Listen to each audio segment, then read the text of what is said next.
Throughout our lives, we give and receive lots of gifts, but few as important as the one a Colorado family gave to a complete stranger, turning their tragedy into hope for another family. 9 News reporter Corey Rose shows us the new friendships form as a result of that life-saving gift. And I can remember thinking, boy, I sure hope that son of a gun's going to be okay, just as they busted into my room with a crash cart, telling me that I'm going into VTAC. Doctors agree they have no idea how Bill Fleming survived a widowmaker heart attack. They said, oh yeah, you had a widowmaker, and you should have been dead on Saturday. I just figured there was a reason why I was still alive.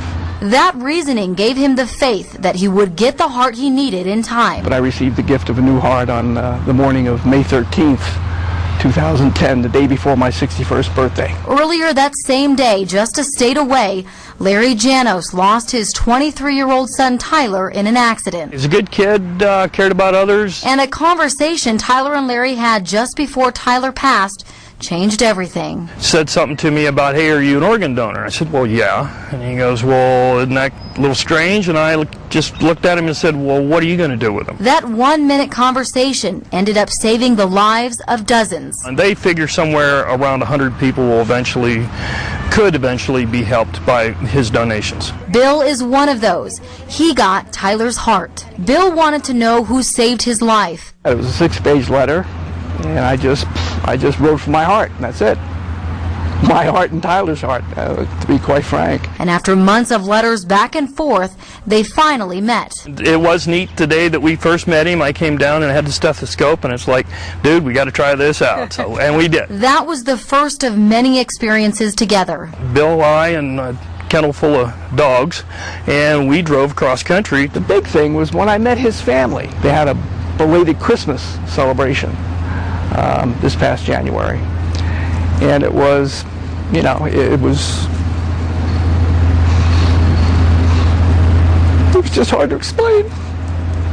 All the pictures that I took over the years. Bill and Larry have a bond that's different than any other. Where was that at? That was at about 4 blocks away from University of Colorado Hospital. And Bill's bond with a man he's never met is also hard to explain. I talked to him every day. In a way, it was like we'd known each other for a long time. The only request the Janoses have asked, because Tyler was a big geese hunter. In the fall, when you hear the sound of geese, just look up and smile. That's all the thanks Tyler would have wanted. Larry says this is the best possible outcome to a horrible situation. You look at the lives that have been saved and the people that have been helped. That's a pretty good legacy to leave. This would be your section, heart. The heart. The heart. In Denver. Great kid, miss him dearly. Corey Rose. A noble choice. We decided to become a donor. 9 News. 67% of Coloradans are registered to be organ donors, but more are needed. More than 2,000 people in Colorado are waiting for an organ transplant. That number is 112,000 nationwide. We have more information about being a donor, including how to register, on 9news.com.